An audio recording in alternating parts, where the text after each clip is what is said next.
What is your personal chronology of what you see, what you hear, what you have learned, and everything else that you have come to recognize on earth in your life? We hope not like many others, you are not following what James Ussher, a Protestant Archbishop who studied the Bible and concluded that the famous creation of the world in the book of Genesis must have taken place on October 22nd, 4004 BCE at around 6 p.m. local time, according to his Julian calendar. Or evolutionists that believe that everything else was done by chance and there's nothing beyond chance. Therefore, if you're a Christian, you are limited to 6,000 years. Anything beyond 6,000 years, you reject. If you're an evolutionist, you also reject creation or anything that causes creation. Islam teaches the same story, with the exception that its calendar today begins with a new date. But they say that the prophet Adam was created 5,764 years ago. Their creation's timeline is the same with Christianity and Judaism. And when it comes to the Islamic time after Hegira, in other words, Anno Hegirae, which refers to a journey that the Muslims believe the prophet took from Mecca to Medina in 622 AD. Just as in the Gregorian calendar, which begins with the birth of Jesus Christ, their calendar, the Muslims, begins with this pivotal event. The Islamic calendar, which follows a lunar cycle, begins year 1 after Hegira, in other words 622 AD. So you got this time scale that is popular in the whole world, where they trick you by saying BCE means before common era, which is actually before common Christian era in practice. So we want to look at the chronology of how, as melanin dominant human beings or Africans, we gauge our time today and understand the historical events that have occurred on earth today.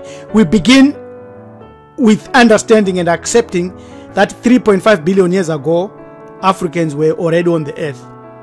We find it, and this proof from the orthodoxal objects, kleptospheres found in southern Africa, spherical and subspherical objects, which have been dated to the Precambrian time, which is 3 to 3.1 billion years ago.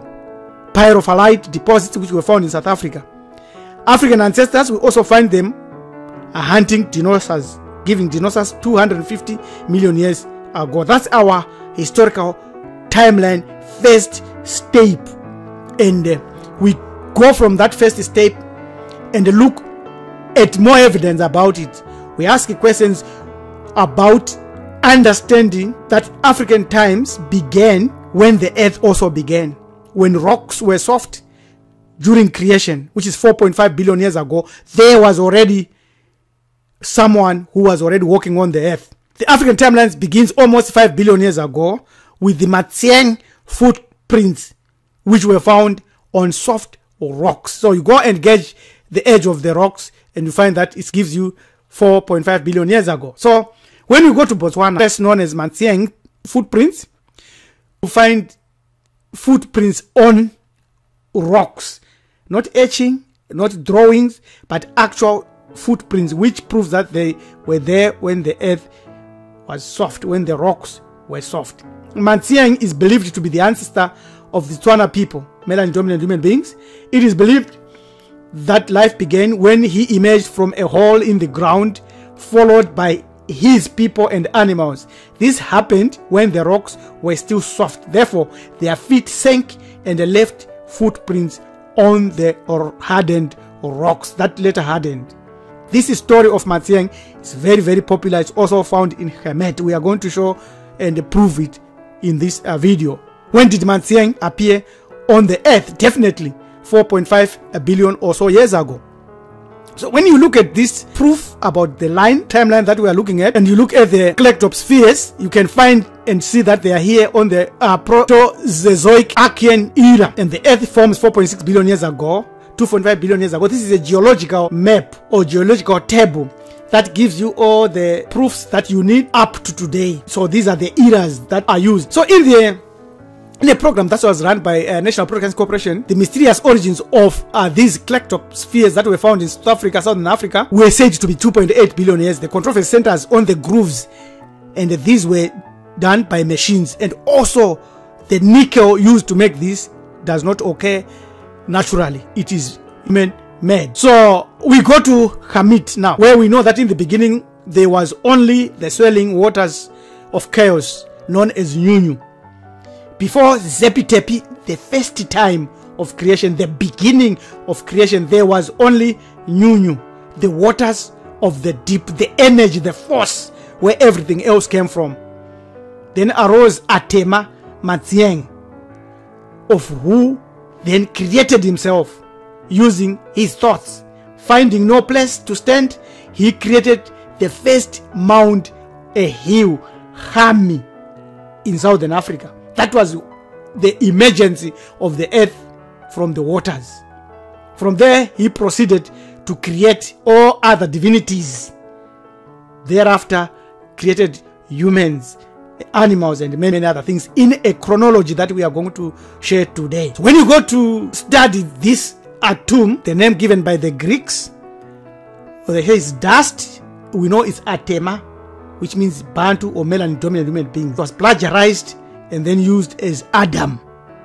And then we know that 3.5 billion years ago, Banu, Watema, melanin-dominant human beings, ancestors, appeared with a creator, Matsieng or Atema, on a mound, as shown in this diagram. This is the most powerful diagram to substantiate what we are saying here. And we know that only the black woman is capable of producing all other races today that are found on earth. Only the black woman. So from 3 billion now to 2 billion years, what happened? We know that our ancestors who lived at that time became so advanced and produced a high-tech technology, including nuclear reactors. The proof, you can go to this video, this title, Oklo, the 2 billion year old nuclear reactor, on YouTube, and you find it, and it was in Oklo, in Gabon, in Africa. When you go on the African timeline, and now we say, okay, 800 or a million years ago, our ancestors were building stuff from 2 billion to 800 million years, and they built the Sphinx. And they were also into mining. Ngwenya mine, which is situated in northwestern border of Swaziland, is the oldest, about 430 years ago. That is when it is known that people were mining iron ore from it. So that's the African timeline for you. So let's give now some more proofs, and we will go to a point where we will show you the steps and the eras that we are picking. So the mining that we have dealt with is one of the proofs. 430 years, Africans were already into mining. The oldest skeleton that was found almost 700 or 500 a million years ago was Africoid, looked like this Africoid one. We know that 330 years ago, our ancestors went into Europe, and that's where they were trapped by an ice age. And many of them contracted a disease that changed them to another race. Now, we also know that sculpturing started 300,000 years ago. Africans in the Monomotapa Empire created the first sculpture of a human figure. And then we know that the out of Africa occurred 200,000 years ago, where melanin-dominant human beings started to move en masse to other parts, and then continue to go in to fertilize those that were trapped in Europe by the Ice Age. 20,000 years ago, Africans were already cultivating and harvesting barley, wheat, acorn, and many others in many river systems all over Africa.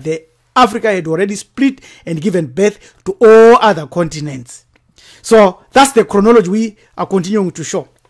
And now we look at domestication of animals. 15,000 years ago, Africans in Kenya and many other places, melanin-dominant human beings domesticated cattle, domesticated sheep, goats, pigs, camels, donkeys, horses, and chooks. We want to look now at new races that emerged on the earth due to the prolonged ice age. Melanin-dominant human beings contracted an illness to adapt to the icy cold areas they were living, and striking during the time period known as the Pleistocene epoch. This ice age started about 2.6 million years ago and lasted until roughly 11,000 years ago. There is also an explanation that is very, very clear that shows us that Asians emerged on the earth around 15,000 BCE. Up until 8,000 BCE, early hunter-gatherers largely had dark skin. We shall show you a diagram shortly. Two of the genes that are associated with producing light skin, SLC24A5 and SLC45A2. Therefore, using DNA proves that there were no white people in ancient Europe as well as on the earth, but there were black people about 11,000 years ago. But in Asia, the Asians had already morphed up and come up. So Europeans appeared on the earth 8,500 years ago. Black people, remember, have been here from about 3.5 billion years ago, or even more, because of the soft rock that they stepped on with Mansiang and or Atema. Here now we give you the chronology of African time to today. Before everything else, there is the emergence of matter, which we have already shown to come out of the waters of Unyunyu as a potential that gave birth in 5 to 3 billion years before present. The Pangaea Mound, where Atema or Mansiang and divinities and early ancestors stepped onto the earth, and it was only the small part of Africa. No other continent existed at that time. Only a small mound in Africa emerged out of the waters. 3 to 2 billion years ago, a scientific advancement, our ancestors orchestrated high technology and nuclear plants, and they preserved nature, and they continued to build sacred architectural buildings, some of which we know today as the Sphinx is one of them. That's about 2 billion to 1 billion years ago. 1 billion to about 15,000 years ago, our ancestors were all over the earth. Now, the earth had expanded, split, and Africa had given birth to all other continents. They were into mining. There was also out of Africa migrations. They were into sculpturing, melanin-dominant civilizations, the kings, the civilizations, the empires, all empires that we know that were there 6,000 years ago were all melanin dominant. No other race was on the earth. From 15,000 to 6,500, we know that new races emerged on the earth due to prolonged ice age and also the arrival of the skin-changing genes. From 6,500 to today, there has been only one trend: the destruction of melanin-dominant civilization and human beings. How has this occurred? Because 6,500 years BCE to today, the modern European gene pool was formed when 3 ancient populations mixed with the last 7,000 years. This you can find in the journal Nature and the website we are giving it here. So when you go to this map, you see 7,000 years ago here, and you see this 45,000 years. These are melanin-dominant human beings that had already moved out of Africa to populate Europe. And then 7,000 years ago, from the Caucasus Mountains, as well as from the Mongolian mountains, the Eurasians, ancient North Eurasians, started to attack and invade the whole of Europe. We are engaged in a spiritual warfare, in a physical and mental warfare. You can read this book, The Destruction of Black Civilization, by Chancellor Williams, to find the evidence about this destruction that began 6,500 years ago to today. They also lie. Eurasians, they lie. Their technology, their history books, what they teach in universities, what they teach at PhD level, masters, anyway, they lie. Here is how they lie. When you go to Brooklyn Museum here and you see these granite statues, remember, sculpturing was already done by our ancestors 300,000 years BCE. So they say here, fine limestone head of a king, thought by Petrie to be Nama, bought by Petrie in Cairo, Egypt. First dynasty, Petrie Museum of Egyptian Archaeology, London. They thought, they can't tell you can't tell me that this is a melanin dominant human being. And then here is Pharaoh Huni, granite head possibly of Huni. Huni means firewood, what you put into the fire. That's his name. That's a melanin dominant language, that's huni. And they say, possibly.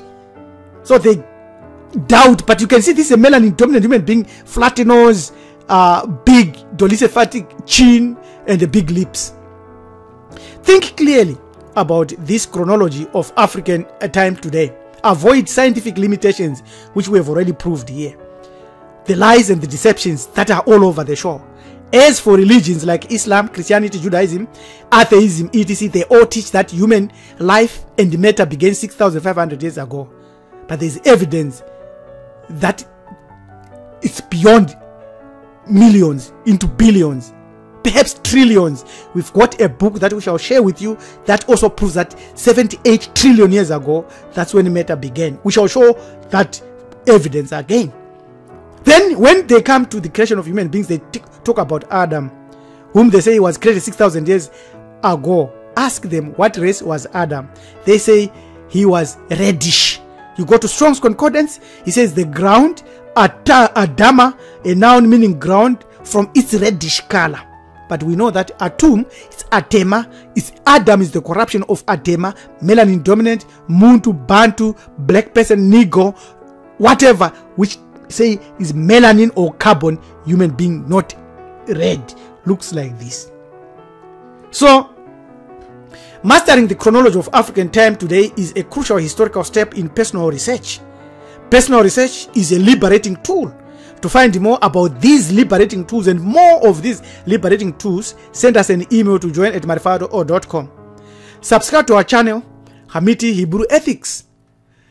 Spirit is everything. Your Hamaneja Topi, Priest Teacher Rabbi L.M. Dwizlu says, we are the people. We are the creation. Amen.